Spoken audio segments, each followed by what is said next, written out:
Estimativas globais indicam que até 26% dos acidentes no mundo estão relacionados à distração do motorista. Imagina só a cena, uma linha reta, sabe? Céu limpo, o asfalto sequinho, aí vem dois carros, um em cada direção. Não tem perigo nenhum à vista, nenhuma curva, nada. E de repente, do nada, uma batida de frente. Fatal. Como que o cenário que parece o mais perfeito para dirigir vira uma armadilha? Parece que a nossa ideia de perigo no trânsito tá toda errada. Tá, e muito. A gente foi meio que condicionado a ter medo do óbvio, né? A curva fechada na serra, a chuva forte, a neblina. O perigo que grita, que se anuncia. Exato, a gente acha que o perigo é dramático. Mas o que as fontes que a gente analisou mostram outra coisa. O perigo mais comum, ele é silencioso, é quase banal, ele tá escondido na monotonia. Na monotonia. Nossa, essa ideia é totalmente contraintuitiva. E é justamente esse paradoxo que a gente vai mergulhar hoje. A gente está com uma análise aqui chamada O Perigo Silencioso, dirigindo sem atenção em um mundo conectado. A nossa ideia aqui é tentar desvendar a psicologia por trás dessa distração ao volante, principalmente nessas situações que a gente acha que são seguras. Entender por que o cérebro relaxa bem na hora que mais precisa de atenção e como que esse aparelhinho no nosso bolso virou o maior sequestrador de mentes no trânsito. E olha, os números que abrem essa análise já dão a dimensão do problema. Fontes globais falam que até 26% de todos os acidentes estão ligados à distração.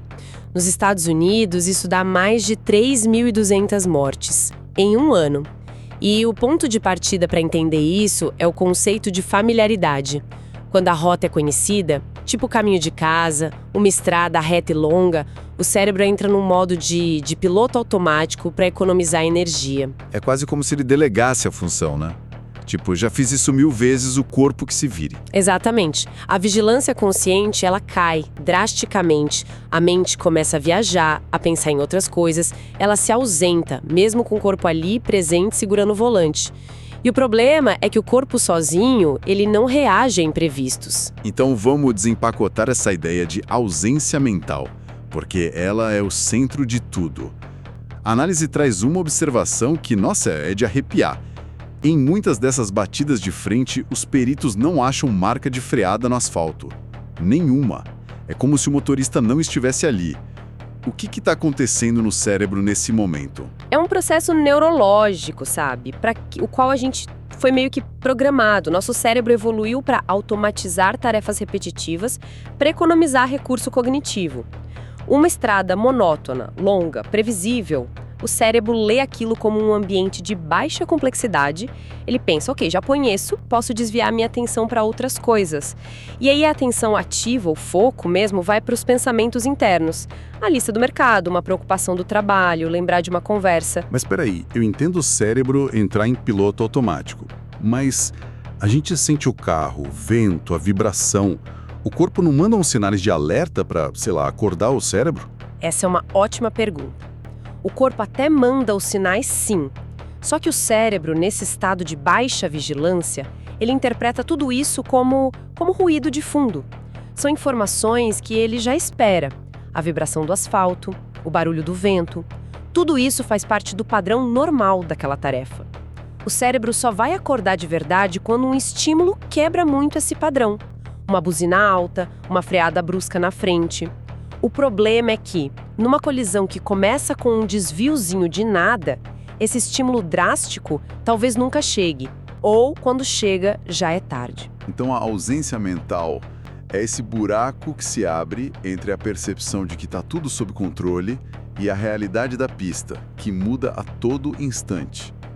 O corpo está lá, mas o processador central, a mente, está offline para aquela tarefa. É a definição perfeita. E é nesse vácuo, nesse espaço de ausência, que a tecnologia moderna achou o terreno perfeito para agir. E aqui entra ele, o principal agente do caos, o celular. A análise é brutalmente direta. Usar o celular ao volante aumenta o risco de acidente em até 240%. 240%. É um número que parece até inventado, de tão absurdo que é. E para a gente entender o impacto real disso, a gente precisa traduzir essa estatística para o mundo físico. Olhar uma mensagem de texto por só 5 segundos a 100 km por hora, isso equivale a dirigir às cegas por mais de 130 metros. 130 metros. É difícil até de imaginar. É um campo de futebol. Inteiro. Um campo de futebol que o carro anda sem o nosso cérebro processar uma única imagem da estrada. E a gente acha que é só uma olhadinha. É inacreditável o poder do nosso auto-engano. É inacreditável o poder do nosso auto-engano. E isso desconstrói totalmente o mito da multitarefa. Muita gente acha de verdade que consegue fazer as duas coisas. Mas a neurociência é muito clara. O cérebro não faz duas tarefas complexas, como dirigir e ler, ao mesmo tempo. O que ele faz é alternar o foco muito rápido entre uma e outra. E a cada alternância, ele perde um pouquinho de tempo, de contexto. É como tentar ver 2 filmes ao mesmo tempo, pulando de uma TV para outra. Você não vai entender nenhum dos dois direito. Exatamente. E cada um desses pulos entre o celular e a estrada cria um atraso cognitivo. Uma fração de segundo aqui, outra ali. Só que essas frações se acumulam. E nesse meio tempo, o carro a 100 por hora está se movendo quase 28 metros por segundo. Uma balançadinha mínima no volante, quase nada para quem está com a atenção dividida, já é o suficiente para cruzar a faixa. Os dados da análise são claros. Mais de 13% dos acidentes conferidos envolvem motoristas distraídos por telas. Certo. A física é irrefutável, a neurologia também. E ainda assim, todo mundo faz. Eu me incluo nisso às vezes. O que é tão poderoso no celular que faz a gente ignorar um risco tão óbvio? A análise cita um dado do Brasil que é muito revelador. 76% dos motoristas admitem que usar o celular é a principal imprudência no trânsito. Ou seja, a gente sabe que está errado, mas o comportamento continua. Por quê? A resposta está em gatilhos psicológicos que são muito mais fortes que a nossa razão. O primeiro é o que a fonte chama de lacuna mental da notificação. Quando o celular vibra ou acende, ele não te dá uma informação, ele te cria uma pergunta. Quem é? O que é? Urgente? E o cérebro humano odeia pergunta sem resposta, odeia ciclo aberto. Ele busca fechamento. Essa incerteza gera uma tensão, uma ansiedade imediata que precisa ser resolvida. E pegar o celular é a resposta para essa tensão. E se resolver essa tensão é a recompensa. É um alívio quase físico. Sim. E antes mesmo de pegar o celular, só a antecipação de uma informação, uma mensagem, uma curtida, já ativa os mesmos circuitos de recompensa no cérebro de outros vícios. É uma pequena dose de dopamina, a promessa de algo novo. E tem um segundo fator, que é mais sutil, a pressão social. O medo de ficar de fora, o tal do FOMO, né? É mais do que isso. É o medo da desconexão. A gente vive numa cultura da disponibilidade o tempo todo. Responder rápido virou sinônimo de ser eficiente, de ser importante. E não responder logo pode gerar uma ansiedade real, uma sensação de que você não é relevante ou que está perdendo o controle. Mas essa ansiedade da desconexão, ela é nova.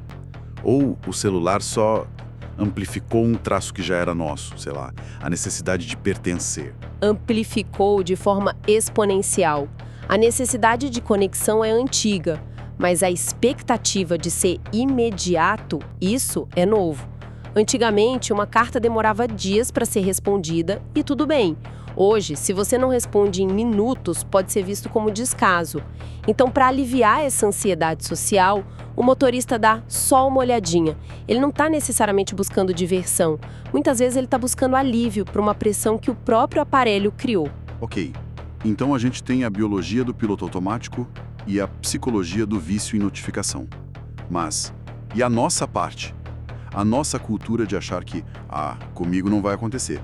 Como que a análise explica essa desconexão entre a lei, a multa e o que a gente vê na rua todo dia? Isso se lida com um viés cognitivo muito poderoso, que é o viés de otimismo. A nossa percepção de risco é moldada pela nossa experiência, não pela estatística.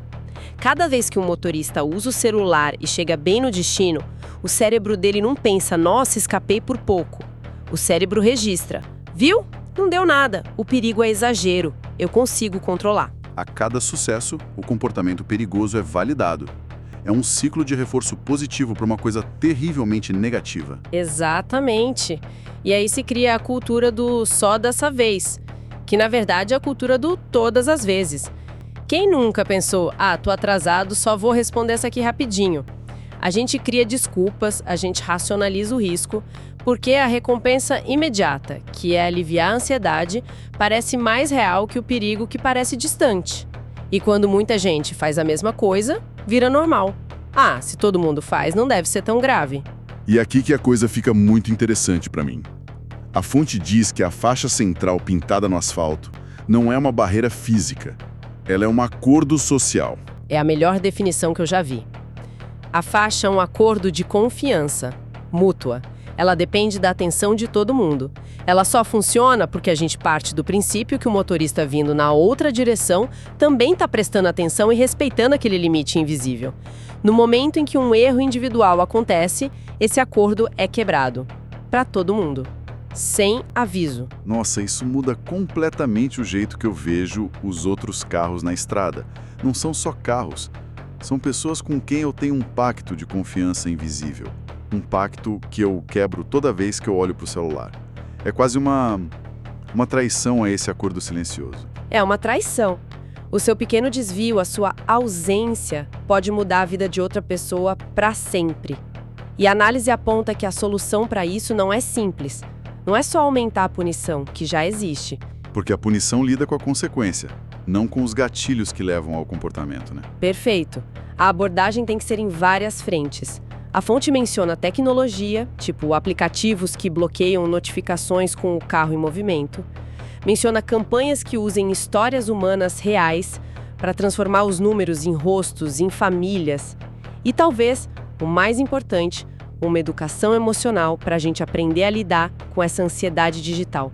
A questão é mudar a mentalidade. Então, amarrando tudo isso que a gente viu, a grande ideia é que o maior perigo no trânsito talvez não esteja onde a gente pensa, nas curvas, na chuva, mas sim na monotonia das retas, que convida o nosso cérebro a se desligar. E essa distração não é só um descuido, é um fenômeno neurológico, psicológico muito complexo que foi turbinado pela tecnologia que a gente carrega no bolso. E que a nossa percepção de risco é perigosamente distorcida. A gente se baseia na sorte de todas as vezes em que não aconteceu nada e ignora que basta uma única vez para tudo mudar. E isso nos leva à reflexão final do material, que é muito poderosa. A análise conclui assim: a verdadeira pergunta nunca foi apenas por que há acidentes em linha reta. A pergunta é: por que aceitamos dirigir parcialmente ausentes? Porque a gente normalizou estar com o corpo no carro e a cabeça em outro lugar. Exato. Dirigir não é uma atividade que permite presença parcial, como ouvir música lavando louça. Ou você está completamente atento, ou você está completamente vulnerável e tornando os outros vulneráveis. Atenção plena ao volante não é um luxo, um ideal. É o requisito básico, é o preço para participar desse acordo social na estrada. O que me deixa com o pensamento final aqui: se a tecnologia para nos proteger das nossas próprias distrações já existe, e a consciência do perigo é praticamente universal, o que a nossa escolha recorrente de olhar para a tela realmente revela sobre o que a gente prioriza no século XXI? A conexão digital instantânea ou a vida humana que está passando a poucos metros de distância? Então, se você chegou até aqui é porque gostou do vídeo. Por favor, considere se inscrever no canal. E claro, um clique no like e um comentário amistoso sempre serão muito bem-vindos. Até o próximo vídeo. Te espero!